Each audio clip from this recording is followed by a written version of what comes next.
Hello everyone, कैसे हैं आप सभी। आई होप आप सभी अच्छे होंगे। आज हम क्लास 12 केमिस्ट्री का एक नया चैप्टर स्टार्ट कर रहे हैं जिसका नेम है सरफेस केमिस्ट्री। बहुत ही छोटा चैप्टर है, ज़्यादा बड़ा चैप्टर नहीं है। इसको 4 या 5 लेक्चर्स में हम फिनिश कर देंगे। देखिए, सरफेस केमिस्ट्री के अंदर हम आज की जो हम वीडियो बना रहे हैं, फर्स्ट पार्ट है, इसमें हम क्या क्या डिस्कस करने वाले हैं इसको समझ लेते हैं। पहले हम सरफेस केमिस्ट्री को डिस्कस करेंगे, क्या होती है सरफेस केमिस्ट्री। ओके, उसके बाद हम डिस्कस करेंगे एडजॉर्प्शन, क्योंकि एडजॉर्प्शन के बिना हम सरफेस केमिस्ट्री को समझ ही नहीं सकते। पूरी सरफेस केमिस्ट्री एडजॉर्प्शन पर ही टिकी हुई है। Okay, second, types of adsorption, जिसमें हम टू टाइप्स के टाइप्स पढ़ेंगे इसके। थर्ड टॉपिक पढ़ेंगे हम इसका मैकेनिज्म ऑफ एडजॉर्प्शन।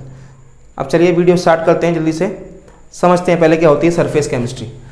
तो समझते हैं सरफेस केमिस्ट्री एक ऐसा फिनोमेना है, यानी कि फिनोमेना नहीं बोलें, सरफेस केमिस्ट्री एक ऐसी ब्रांच है केमिस्ट्री की जिसमें हम ऐसी केमिकल रिएक्शंस को डील करते हैं जो सरफेसेस पर होती हैं। किसी लिक्विड या सॉलिड सब्सटेंस की सरफेसेस पर जो रिएक्शंस होती हैं, उन रिएक्शंस के साथ हम डील कहाँ करते हैं, सरफेस केमिस्ट्री में करते हैं। ओके, बहुत सिंपल डेफिनेशन है।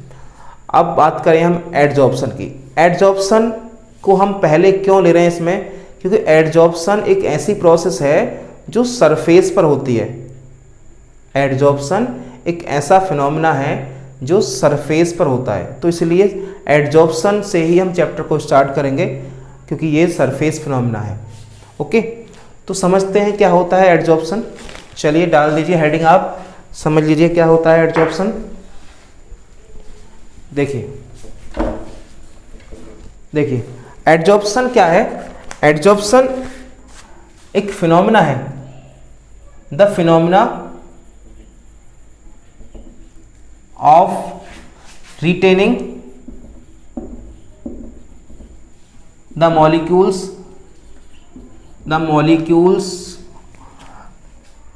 of a substance on the surfaces of a liquid or solid। देखिए, बहुत सिंपल डेफिनेशन लिखी है मैंने यहाँ पर। एडजॉर्प्शन एक ऐसा फिनोमेना है, ये जो डेफिनेशन है वो एडजॉर्प्शन की डेफिनेशन है, the phenomena of retaining the molecules of a substance on the surfaces of liquid और सॉलिड्स। लिक्विड्स और सॉलिड्स की सरफेसेस पर मॉलिक्यूल्स का रिटेन होना, यानी आकर के चिपक जाना या जुड़ जाना, उस प्रोसेस को हम क्या बोलते हैं, एडजॉर्प्शन बोलते हैं। ADSORPTION, adsorption. एक होता है एब्जॉर्प्शन, वो हम बाद में पढ़ेंगे उसको। एडजॉर्प्शन क्या है, मॉलिक्यूल्स का सॉलिड या लिक्विड की सरफेस पर आकर के रिटेन होना, जिससे क्या होता है, जिस सरफेस पर आकर के मॉलिक्यूल्स अट्रैक्ट होते हैं या चिपकते हैं, उस सब्सटेंस की कंसंट्रेशन इंक्रीज होती है, और जो सब्सटेंस आकर के रिटेन होता है उसकी कंसंट्रेशन क्या होती है, डिक्रीज होती है। जब कोई मॉलिक्यूल है, मान लीजिए किसी और सरफेस पर आकर चिपकता है वो, तो उस सरफेस पर जब पहुंचेगा वो, तो उस सरफेस पर उस सब्सटेंस की कंसंट्रेशन इंक्रीज होगी, कि वहाँ पर मॉलिक्यूल्स आकर के चिपक रहे हैं, और जो मॉलिक्यूल था जो आकर के चिपक रहा है उसकी कंसंट्रेशन डिक्रीज होगी। ओके, ये बात सुनो। अब बात करें इसके यहाँ पर क्या है, देखिए अब ये क्या है, ये जो हमने समझा ये था एडजॉर्प्शन। अब यहाँ पर एक रिवर्स भी होता है इसका, क्या होता है, डिजॉर्प्शन। उसे क्या बोलते हैं, डिजॉर्प्शन बोलते हैं। देखिए DESORPTION, डिजॉर्प्शन, यानी कि एडजॉर्प्शन का उल्टा, एडजॉर्प्शन का रिवर्स, यानी कि इसका अपोजिट क्या होता है। देखिए ये क्या था एडजॉर्प्शन, मॉलिक्यूल्स का रिटेन होना on the surfaces of liquids और सॉलिड्स। लिक्विड और सॉलिड्स की सरफेसेस पर मॉलिक्यूल्स का रिटेन या अट्रैक्ट होना। अब इसका मीन्स क्या है, मॉलिक्यूल्स का लिक्विड या सॉलिड सरफेसेस से अलग होना, क्या होना, अलग होना। यहाँ पर चिपकना था, यहाँ पर मतलब आकर के जुड़ रहे थे मॉलिक्यूल्स, लेकिन यहाँ पर क्या होगा, जो मॉलिक्यूल्स जुड़े थे वो मॉलिक्यूल्स आकर के वहाँ से चले जाएंगे। उस प्रोसेस को हम क्या बोलते हैं, डिसॉर्प्शन बोलते हैं। तो लिख लीजिए इसको, क्या है, the removal of the molecules, the removal of the molecules, the removal of the molecules from the surfaces of solid and liquid is known as desorption. बहुत सिंपल है, इसका जस्ट अपोजिट। ओके, अब यहाँ पर एक टर्म हम use करते हैं और ऑक्लूजन, एक टर्म और यूज कर लेंगे हम यहाँ पर, ऑक्लूजन।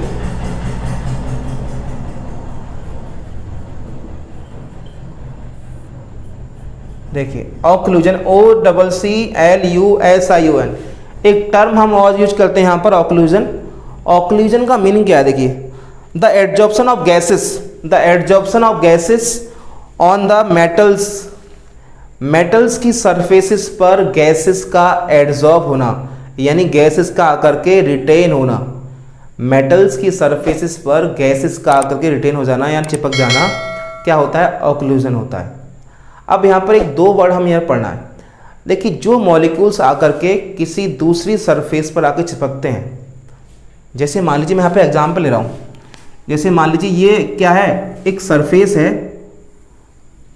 एक सरफेस है ये, और जो कि कैसी है, सॉलिड है। कैसी है, सॉलिड है। अब मान लीजिए इस सरफेस पर आकर के गैस के मॉलिक्यूल्स आकर के चिपक रहे हैं, गैस के मॉलिक्यूल्स आकर के चिपक गए हैं, यानी वो रिटेन हो गए हैं। अब यहाँ पे हमें दो वर्ड समझने हैं, दो टर्मिनोलॉजी यूज करनी है। अब जो मॉलिक्यूल्स आकर के किसी दूसरी सरफेस पर चिपकते हैं यानी कि रिटेन होते हैं, उनको बोलते हैं एब्जॉर्बेट। क्या बोलते हैं, एब्जॉर्बेट। और जिस सरफेस पर आकर के रिटेन होते हैं, जिस सरफेस में से मान लीजिए ये पेन है, अब इस पेन पर हम, इस पेन को हम वाटर में डाल दें, इस पेन को हम डाल दें वाटर में, तो जैसे ही हम इसको वाटर में डालेंगे तो इसकी सरफेस पर वाटर की कुछ मॉलिक्यूल चिपक जाएंगे। अब ये पेन, बताओ, ये पेन जो हो जाएगा वो हो जाएगा एक सरफेस, और इस पर कोई दूसरा मॉलिक्यूल आकर के चिपक गया, किसका, वाटर का। तो वाटर क्या हो जाएगा यहाँ पर, एब्जॉर्बेट, और ये पेन क्या हो जाएगा, पेन हो जाएगा एब्जॉर्बेंट। तो ये जो मेटल सरफेस है ये क्या हो जाएगी, एडजॉर्बेंट, एडजॉर्बेंट। यही आपको समझना है, एडजॉर्बेंट और एडजॉर्बेट में क्या डिफरेंस है। एडजॉर्बेट जो होता है वो रिटेन होते हैं सरफेसेस पर आकर के, और एडजॉर्बेंट जो होते हैं वो हार्ड सरफेसेस होती हैं, या बोले सॉलिड हो सकते हैं ये वो, या फिर लिक्विड।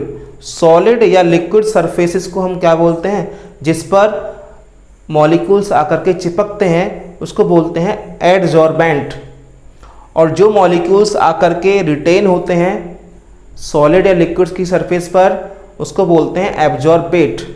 ओके, तो एब्जॉर्बेट और एब्जॉर्बेंट का यूज सरफेस केमिस्ट्री में बहुत ज़्यादा होता है। ठीक है, तो हमने तीन टर्म्स समझे यहाँ पर, एडजॉर्प्शन, डिसॉर्प्शन, इसका रिवर्स होता है। एडजॉर्प्शन में हमने दो वर्ड यहाँ पे देखे, एडजॉर्बेट और एडजॉर्बेंट, इनको हम एडजॉर्प्शन में समझ लेंगे।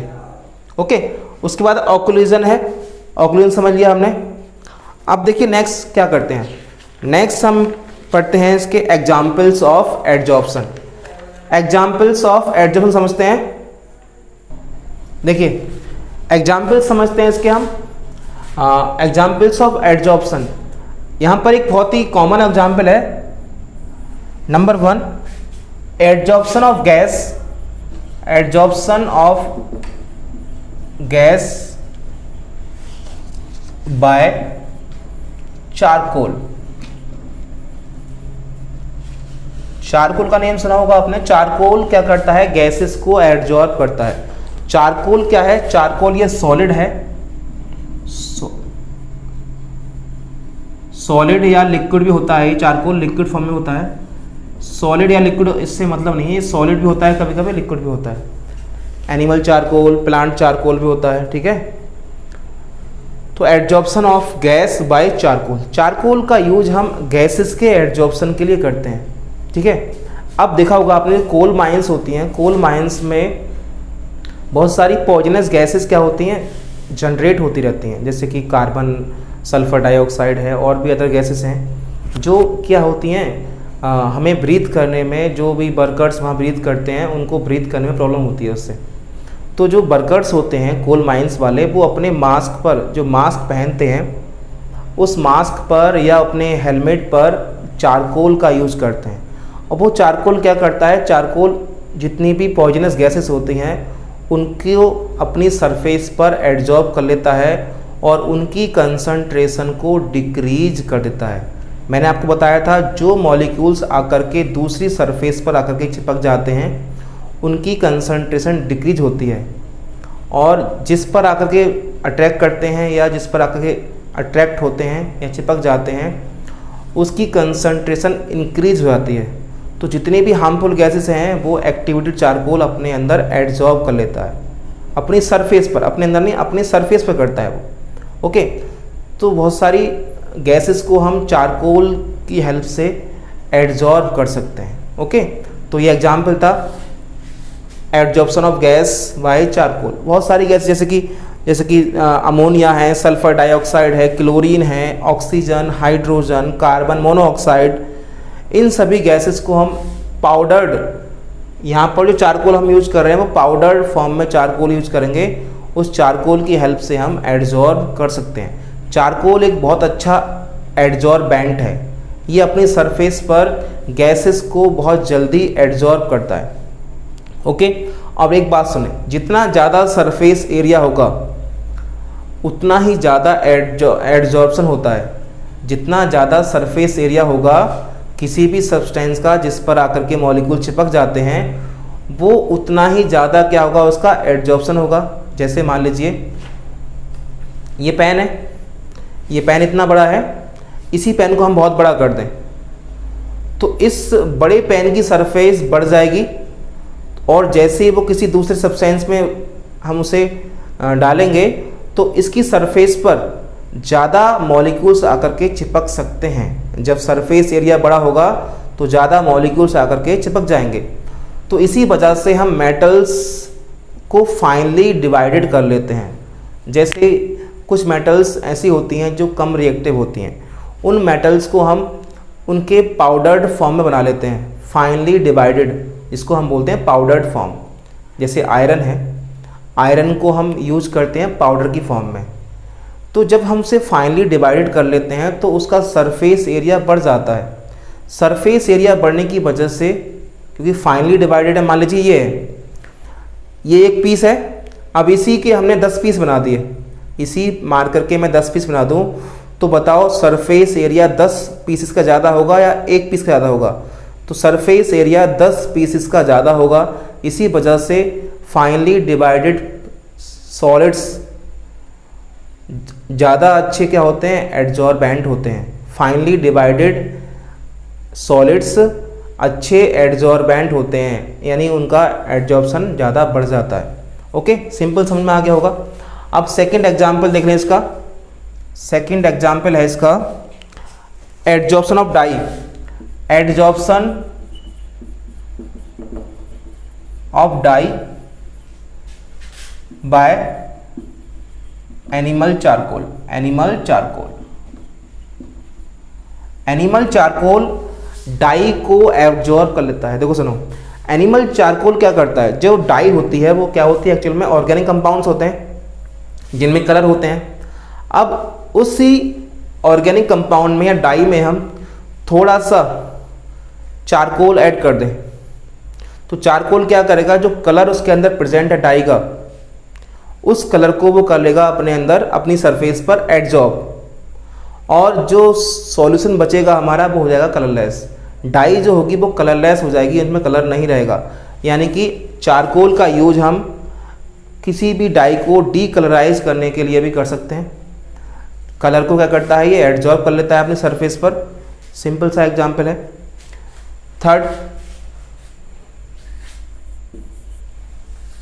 थर्ड है, देखिए थर्ड ऑप्शन ऐसे लिख देता हूँ, इसका यूज कहाँ होता है, शुगर इंडस्ट्री में होता है।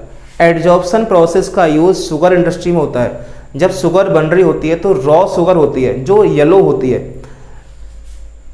कभी आपको देखना है शुगर इंडस्ट्री में शुगर कैसे बनती है तो आप देख सकते हैं जाकर के, वहाँ पर जब शुगर हम बनती है तो पहले रॉ शुगर बनती है, यानी वो येलो कलर की होती है, उसका कलर वाइट नहीं होता, क्रिस्टलाइन ट्रांसपेरेंट नहीं होती है, वो येलो होती है, लाइट येलो होती है। अब उसी शुगर में लाइट येलो शुगर में या रॉ शुगर में हम थोड़ा एक्टिवेटेड चारकोल मिला दें, चारकोल को ऐड करेंगे तो चारकोल जो है उसका येलो कलर को अपनी सरफेस पर एब्जॉर्ब कर लेगा और हमें बिल्कुल transparent and clean crystal of sugars मिल जाते हैं। ठीक है, शुगर के क्लीन क्रिस्टल्स और ट्रांसपेरेंट क्रिस्टल्स कैसे बनते हैं, एडजॉर्प्शन प्रोसेस के थ्रू बनते हैं। एडजॉर्प्शन क्या होता है, वहाँ पर चारकोल, एनिमल चारकोल को यूज करते हैं, वहाँ पर हम एनिमल चारकोल को यूज करते हैं। एनिमल चारकोल जो होता है उसके येलो कलर को अपनी सरफेस पर एब्जॉर्ब कर लेता है। ठीक है, नेक्स्ट है फोर्थ नंबर, एयर। मान एयर में प्रेजेंट वाटर वेपर, एयर में प्रेजेंट वाटर वेपर को हम सिलिका जेल की हेल्प से एब्जॉर्ब कर सकते हैं। तो यदि हम सिलिका जेल का यूज करें तो जो एयर होती है हमारे आसपास की, मॉइस्चर होता है, वो मॉइस्चर ड्राई हो जाता है, यानी कि जो आसपास की वेपर हैं, वाटर वेपर हैं, उन वाटर वेपर को एब्जॉर्ब करने का वर्क कौन करता है, सिलिका जेल। सिलिका जेल की प्रेजेंस में वेट एयर क्या ड्राई एयर में कन्वर्ट हो जाती है, वेट एयर ड्राई एयर में कन्वर्ट होती है सिलिका जेल की प्रेजेंस में। सिलिका जेल जो होता है एक अच्छा एब्जॉर्बेंट है। ओके, ये थे एग्जाम्पल्स। ओके, अब इसके बाद हम समझते हैं इसकी मैकेनिज्म को। मैकेनिज्म क्या है, देखिए नेक्स्ट टॉपिक है हमारा मैकेनिज्म ऑफ एडजॉर्प्शन। एडजॉर्प्शन कैसे वर्क करता है, इसकी मैकेनिज्म क्या होती है, उसको हम समझने वाले हैं। मैकेनिज्म का मतलब होता है वर्किंग, कैसे वर्क करता है। ठीक है, समझते हैं इसको। तो इसके लिए मैं एक डायग्राम बना रहा हूँ, देखिए इसके लिए मैं एक डायग्राम बना रहा हूँ। ओके, मान लीजिए ये है, अब इसके अंदर एक मॉलिक्यूल है,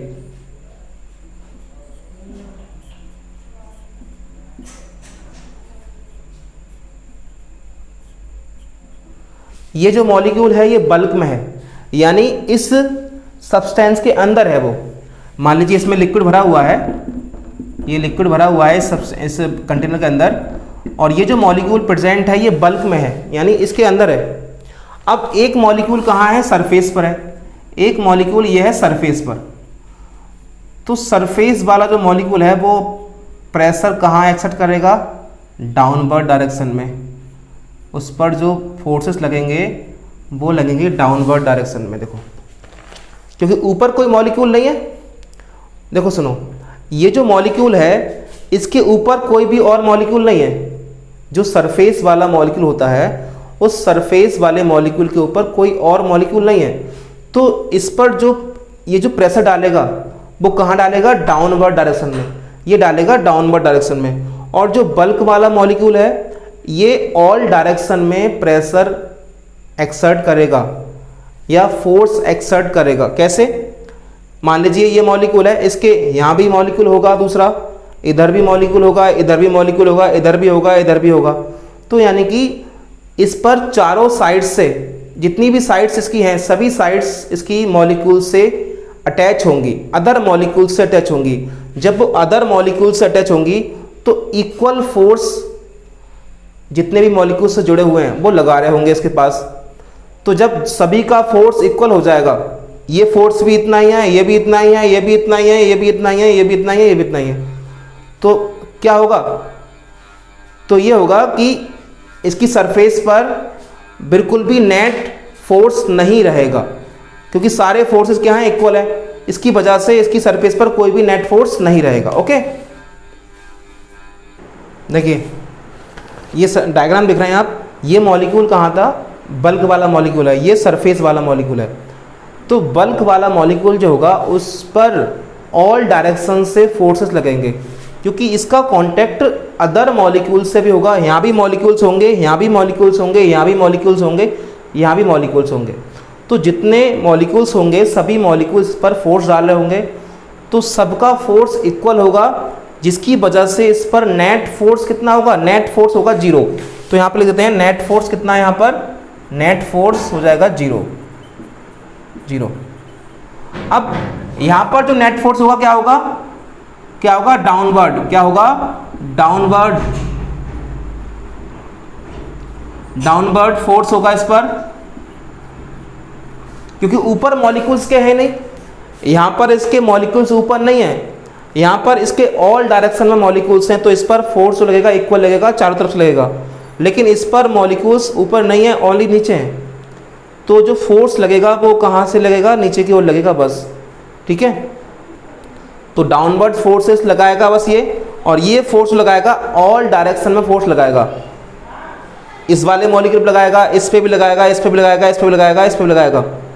तो ये ऑल डायरेक्शन में इक्वल लगा रहा है और ये ओनली डाउनवर्ड में लगा रहा है। तो ऐसी कंडीशन बन जाती है कि सरफेस मॉलिक्यूल्स और बल्क मॉलिक्यूल्स दोनों का जो फोर्स ऑफ अट्रैक्शन है वो अलग अलग है।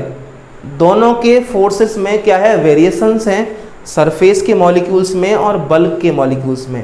इसी बल्क और सरफेस के मॉलिक्यूल्स में वेरिएशंस होने की वजह से, फोर्सेस में वेरिएशंस होने की वजह से एडजॉर्प्शन की प्रोसेस क्या होती है, कंडक्ट होती है। कैसे, अब ये मॉलिक्यूल है, मान लीजिए ये मॉलिक्यूल अपने पूरे फोर्स को क्या करेंगे, कंप्लीट करेंगे। जितना मॉलिक्यूल्स का कम है, जितना भी फोर्स इनके पास कम है, उस पूरे फोर्स को क्या करेंगे, ये अपने पास लेंगे।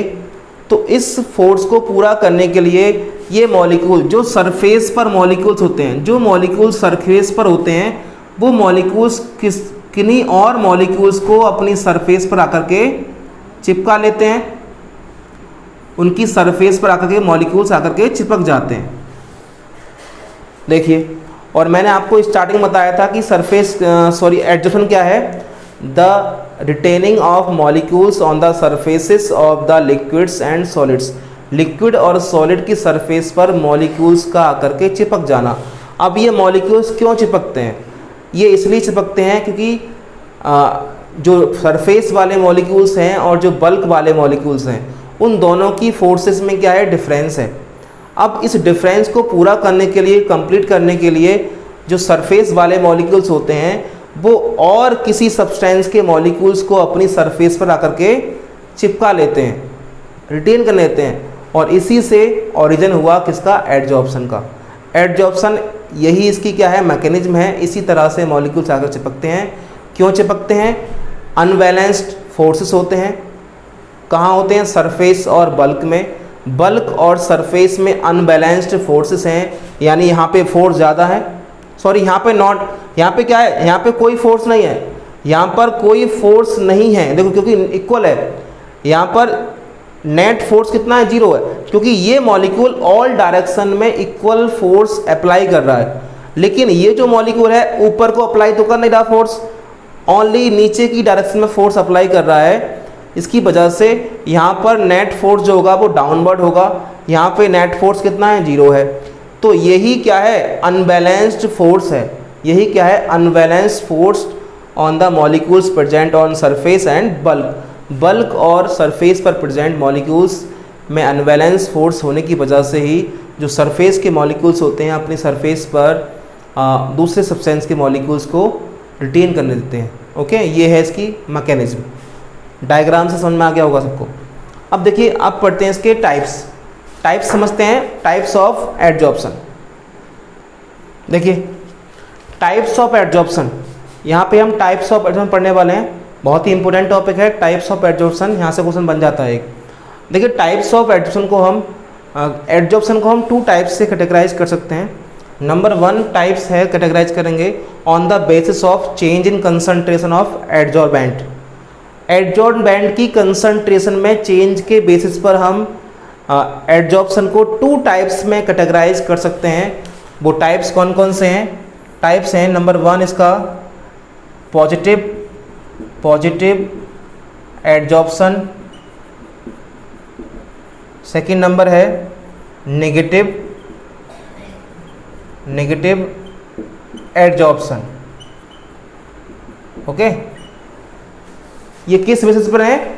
ये है on the basis of change in concentration of adsorbent. Adsorbent की कंसंट्रेशन में चेंज की बेसिस पर हम एडजॉर्प्शन को टू टाइप्स में कैटेगराइज कर सकते हैं। Number 1 positive adsorption and number 2 negative adsorption. अब ऑन सेकेंड टाइप है on the basis of nature of forces, on the basis of nature of forces which held adsorbate and adsorbent. Adsorbate और adsorbent के बीच में, adsorbate और adsorbent के बीच में जो forces होते हैं, उन फोर्सेस के नेचर की बेसिस पर हम एडजॉर्प्शन को टू टाइप्स में कैटेगराइज कर सकते हैं। नंबर 1 क्या है? देखिए इसका नंबर 1 है physical adsorption, physical adsorption. Number 2 chemical adsorption. देखिए ये वाला पार्ट बहुत इंपॉर्टेंट है, वेरी वेरी इंपॉर्टेंट पार्ट है ये, on the basis of nature of forces. Nature of forces की बेसिस पर हम टू टाइप्स में कैटेगराइज करते हैं, number 1 physical and number 2 chemical. अब फिजिकल जो है उसमें फिजिकल बॉन्ड्स होते हैं, इसमें केमिकल बॉन्डेड होते हैं। बस सबसे पहले हम डिस्कस करते हैं on the basis of change in concentration of adsorbate. Adsorbate की कंसंट्रेशन की में चेंज के बेसिस पर हम टू टाइप्स में कैटेगराइज कर सकते हैं। Number 1 positive adsorption, number 2 negative adsorption. अब समझते हैं हम क्या होता है पॉजिटिव एडजॉर्प्शन। देखिए पॉजिटिव एडजॉर्प्शन क्या है? जब एडजॉर्बेट की कंसंट्रेशन, एडजॉर्बेट यानी कि जो मॉलिक्यूल आकर के रिटेन होता है सरफेस पर, जो मॉलिक्यूल आकर के चिपकता है, उस मॉलिक्यूल को बोलते हैं एडजॉर्बेट।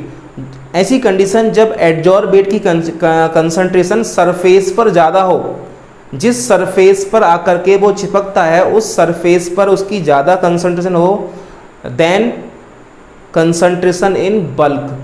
बल्क से कंसंट्रेशन कहाँ ज़्यादा होनी चाहिए? सरफेस पर। एक बार और समझेंगे, एक ऐसा एडजॉर्प्शन जिसमें the concentration of adsorbate is more on the surface than in the bulk. Bulk से ज़्यादा कंसंट्रेशन कहाँ पे होगी? सरफेस पर। जो एडजॉर्बेट मॉलिक्यूल है उसकी कंसंट्रेशन सरफेस से ज़्यादा कहाँ होगी? बल्क में होगी। सॉरी, सरफेस पर ज़्यादा होगी, बल्क में कम होगी। यहाँ पे कन्फ्यूजन नहीं करना है बिल्कुल भी।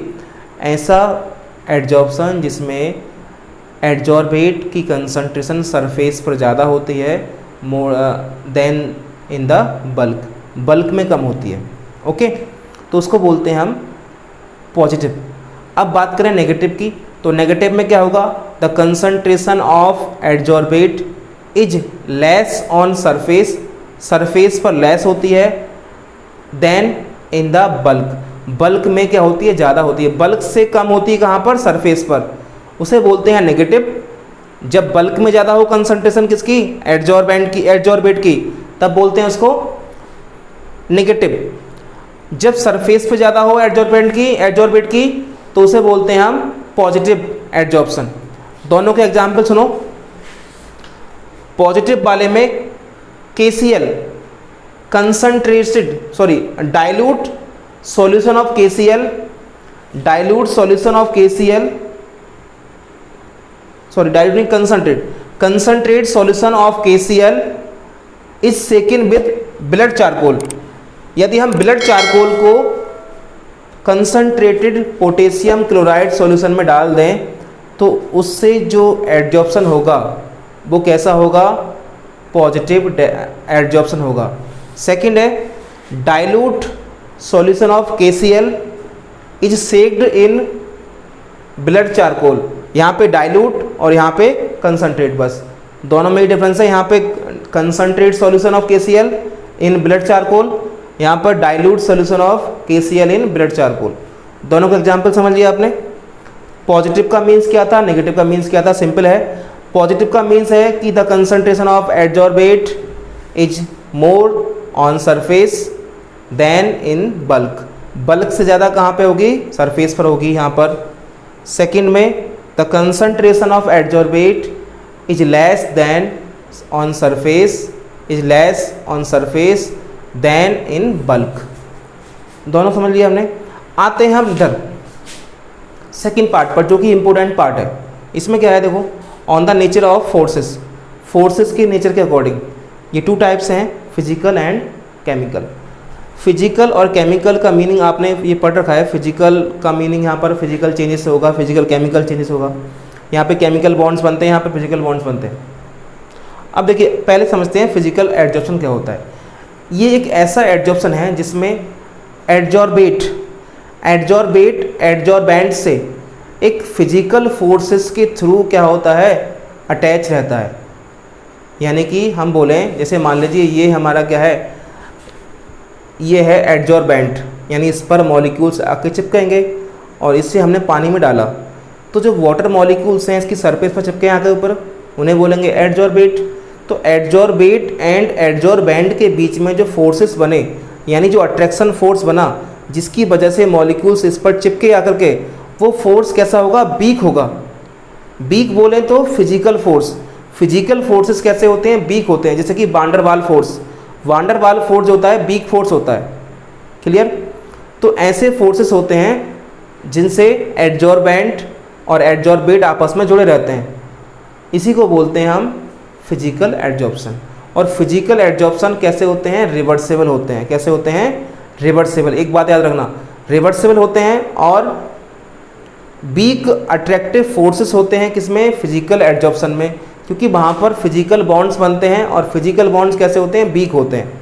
ठीक है। एडजॉर्बेंट और एडजॉर्बेट के बीच में जो बॉन्ड बनते हैं वो कैसे होते हैं, वीक होते हैं। कहाँ पर, फिजिकल एडजॉर्प्शन में, जिनको हम वांडरवाल फोर्सेस भी बोलते हैं या फिजिकल फोर्सेस बोल देते हैं। ओके।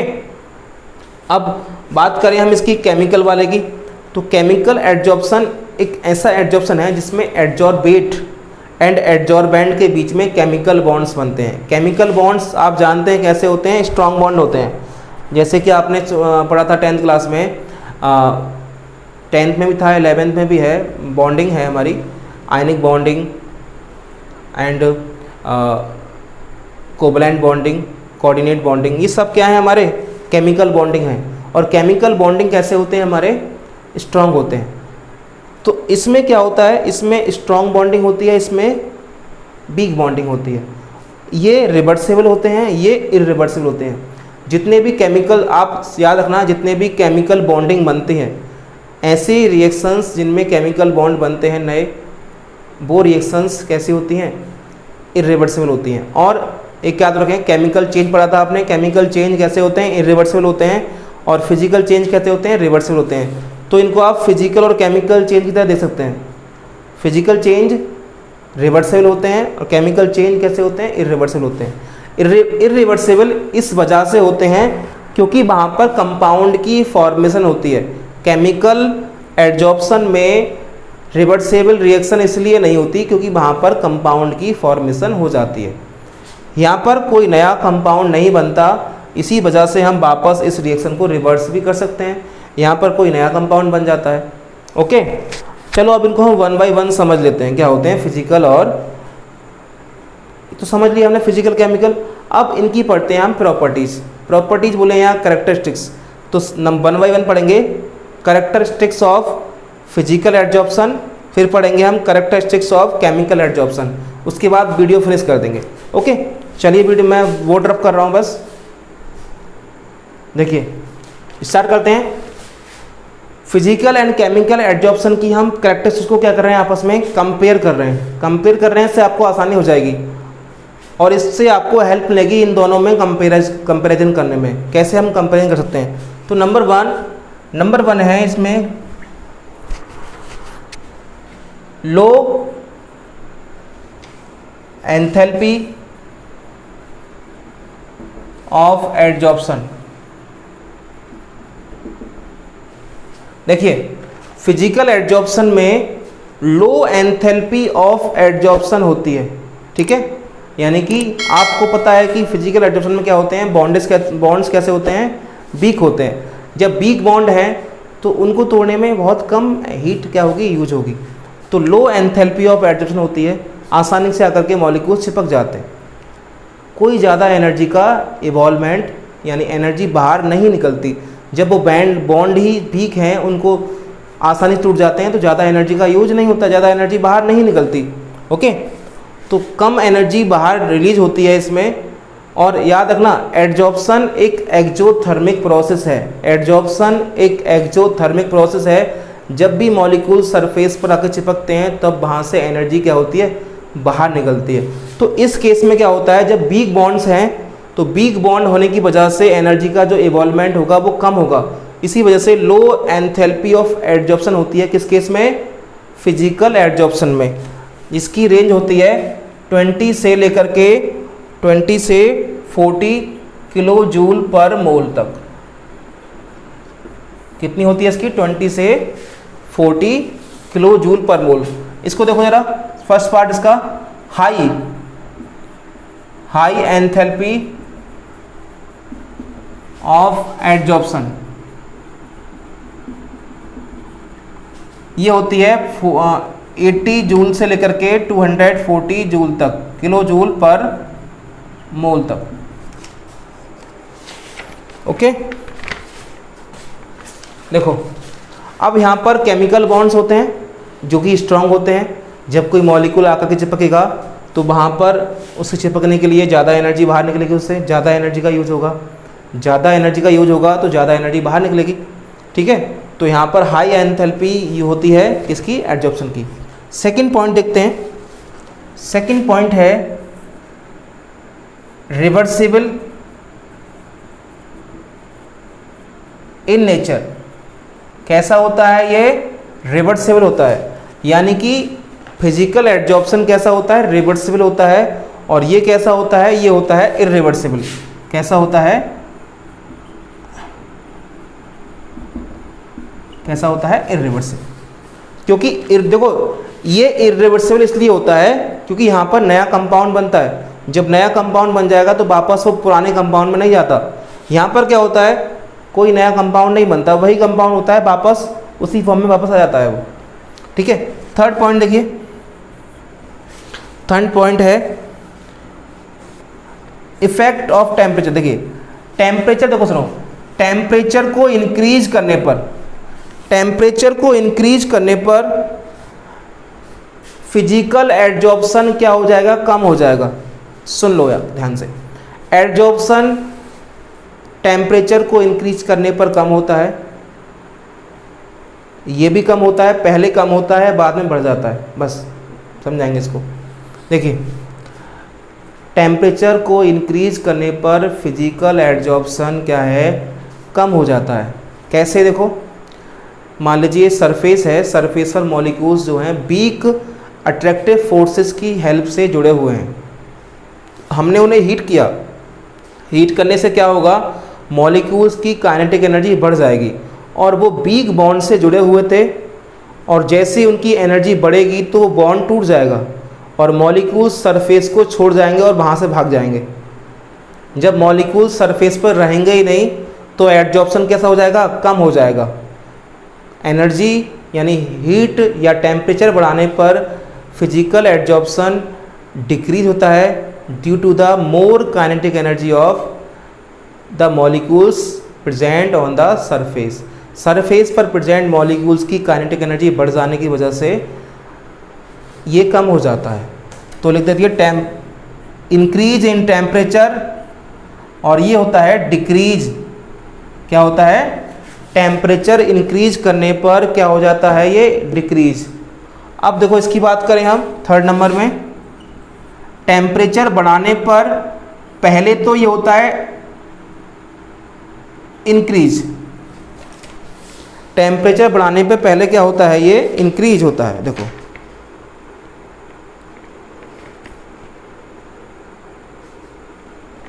देखिए पहले जब टेम्परेचर बढ़ाते हैं, इसमें थोड़ा डिफरेंस है। टेम्परेचर बढ़ाने पर पहले इसकी वैल्यू बढ़ती है।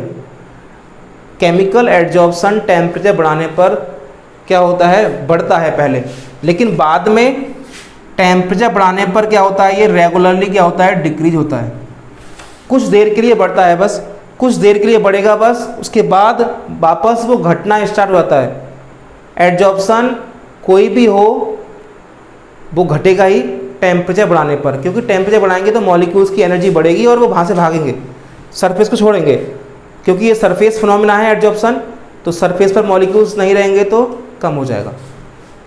लेकिन इस केस में क्या है, पहले बढ़ता है फिर घट जाता है। बढ़ता क्यों है, क्योंकि यहाँ पर कंपाउंड बन रहा है और यहाँ पर एनर्जी क्या है, हीट ऑफ एंथैल्पी ज़्यादा है, हीट ऑफ एंथैल्पी ज़्यादा है किसकी, एडजॉर्प्शन की। तो थोड़ी अमाउंट में एनर्जी दें हमसे, थोड़ी कम एनर्जी अमाउंट में एनर्जी दें अमाउंट में, तो पहले क्या करेगा, ये पहले फिजिकल एडजॉर्प्शन की हेल्प से बना लेगा कंपाउंड, उसके बाद वापस वो केमिकल एडजॉर्प्शन में कन्वर्ट हो जाएगा। जैसे इसका एग्जाम्पल ले लें हम, जैसे इसका एग्जाम्पल लें, जैसे कि हाइड्रोजन निकिल की सरफेस पर आकर चिपक जाता है। हाइड्रोजन जब निकिल की सरफेस पर आकर चिपकता है तो पहले क्या होता है, पहले हाइड्रोजन लो टेम्परेचर पर निकिल के साथ में वीक बॉन्ड बनाता है। जब वीक बॉन्ड बनते हैं तो समझ जाइए कौन सा होगा एडजॉर्प्शन, फिजिकल। अब उसके बाद हाई टेम्परेचर पर हाइड्रोजन निकिल के साथ स्ट्रॉन्ग बॉन्ड बना लेता है, जिसको हम क्या बोलते हैं, केमिकल एडजॉर्प्शन। जब लो टेम्परेचर पर हाइड्रोजन निकिल के साथ जुड़ता है तो उसको बोलते हैं हम फिजिकल, वीक बॉन्ड बनते हैं। लेकिन बाद में जब हाई टेम्परेचर पर वो निकिल के साथ में स्ट्रॉन्ग बॉन्ड बना लेता है तो उस कंडीशन में क्या बोलेंगे हम, केमिकल एडजॉर्प्शन। तो टेम्परेचर बढ़ाने पर पहले बढ़ता है, फिर उसके बाद क्या होता है, घट जाता है। रेगुलरली घटता है, लगातार घटता है, पर कुछ देर के लिए बढ़ता है, बस कुछ देर के लिए बढ़ेगा, फिर बाद में लगातार घटेगा। इस पॉइंट को समझ लीजिए बस एग्जाम्पल की हेल्प से, ठीक है। नेक्स्ट क्या है, देखिए नेक्स्ट इसकी 4th नंबर है, lack of specificity, SPECIFICITY।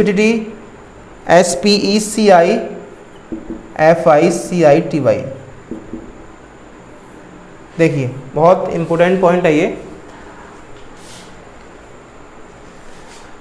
Physical adsorption क्या होता है, देखिए फिजिकल एडजॉर्प्शन में ये कोई ज़रूरी नहीं कि जहाँ पर मॉलिक्यूल्स आके चिपकें वो सरफेस उसके लिए क्या हो, उसके लिए ही बनाई गई हो।